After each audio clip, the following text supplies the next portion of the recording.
Hey, welcome to the Pharmacy Residency Podcast, a member of the Pharmacy Podcast Network. I'm Tony Guerra. Got some great news for you. Well, I hope is great news. The Reddit boards are showing that many of the sites are seeing a 25 to 50% reduction in the number of applicants. So that means applications. Let me make that clear. So that means that it might be more likely that if there was a site that you didn't apply to because you thought it was out of your reach, or you said, well, my GPA is just kind of on the border there, or I just don't feel like I have enough activities.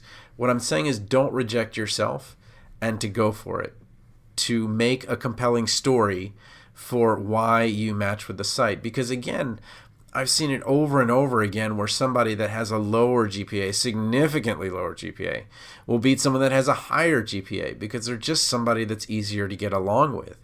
Or it's somebody that did a lot of work outside of pharmacy school and said, it's not all about the GPA. Yeah, you got to know your stuff. But I think that if you're going to go for it, this is the year to do it. So let's talk a little bit about, how many applications does that mean? The only place I could find anything was that in 2019, 8,000 applicants sent out 88,000 applications. So I'll do the math for you. That's 11 each. So if you are sending fewer than 11 applications, you are below the median or middle. If you are sending more than 11, then you are above it. But that middle is right around 11 applications. Now, that being said, what does all this mean in terms of your chances of getting the residency? Well, I think it means that there's going to be more people in the interview room. I think that there's going to be more people getting interviews to places that they really, really want to get interviews. But I also think that there's going to be a lot of people that are not getting the sites they want because they didn't feel that they should have gotten those sites. And that's what I want to do, is just kind of tell you, don't reject yourself. Let somebody else reject you. Let somebody else tell you you're not getting the interview, that you should go for it and do the best you can and get the best documents out there. Now, is this something we should have expected? And if we look at the match trends, and again, we're looking at participating in the match. In 2020, it was 73-64. And in 2021, it only went down by about 40, but it went down. And what's going to happen this year? And so what I'm going to say is, I believe, and this is a way out there prediction, but I believe the number of phase 2 residencies will double.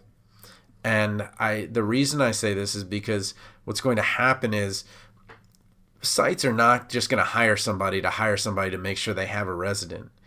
And so what I think is going to happen is they're going to say, look, these are the people that if they match with us, great. But I am not going to rank these people. And because of that, we're going to, even if we have to go to phase 2, I would rather go to phase 2 and get someone we really, really match well with than not go to phase 2. So what does this mean for you as an applicant? I think this really means that you have a much better chance this year than you would have last year.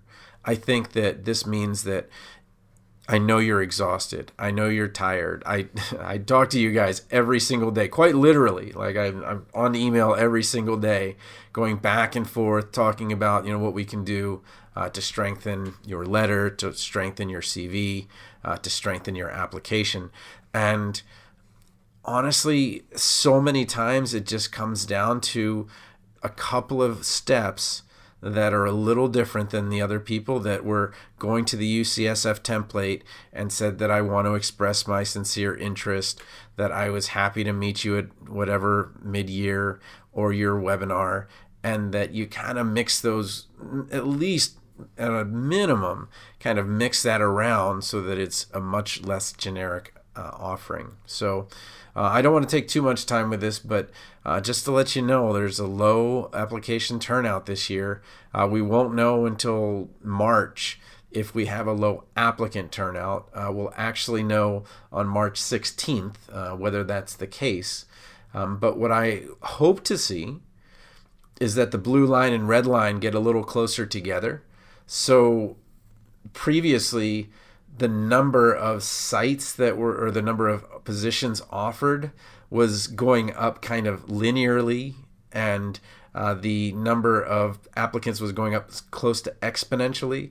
But now, if we get this trend of applicants coming down and positions offered coming up, then most people that want a residency will hopefully be able to get one. Now, that doesn't mean that if you're applying to the top residency, it's going to get much easier. If it follows Pareto's principle, which I'm guessing it does, 80% of the applications go to 20% of the sites. And you say, that's crazy. But as these poor residents are looking at 200 and 300 applications, and other sites are looking at 20 and 30, it really is the case in many cases. So need help with your letter of intent for this final kind of push. If you've got the energy, go ahead to go to residency.teachable.com. If you've worked with me and have a friend who's just pulling their hair out, please do take the time to refer me, tonythepharmacist@gmail.com. I'll just have a quick talk with them, see if it's something that is going to work out. But I don't want you to miss out on a site because you rejected yourself. This breaks my heart. This story breaks my heart. I don't think I've told anybody this. I wanted to go to UCSB, University of California, Santa Barbara. My mom had a friend from Monterey, and I visited San Jose with my dad when I was a kid, and so I just kind of like that Northern California area. And I looked at it, and it said that you can't get in if you have less than a 3.5 GPA. And what I didn't know was that was a 3.5 weighted. I had like a 3.9 weighted, but I only had a 3.3 unweighted. And so I rejected myself, and I never got to go there. Now, no tears for me. I ended up at the University of Florida. But I'm just saying that I rejected myself, and I didn't let myself give that a shot. So what I'm asking you to do is to just find something where you're like, okay, if I'm honest with myself, I would love to go to blank. All right, let me put my best foot forward, see if I can get it. Just, go for it. I mean, maybe after a couple drinks tonight, you'll think, you know what? I think there's a chance. I think there is a chance. And just start writing. You got a couple days left maybe with some of the sites, and I really want you to succeed. But hey, low turnout, this is a great, great thing. It looks like it's going to hopefully bring the curves together where the number of people that want to be in a residency and the number of residency positions get much closer together. All right, tonythepharmacist@gmail.com if you need to talk to me.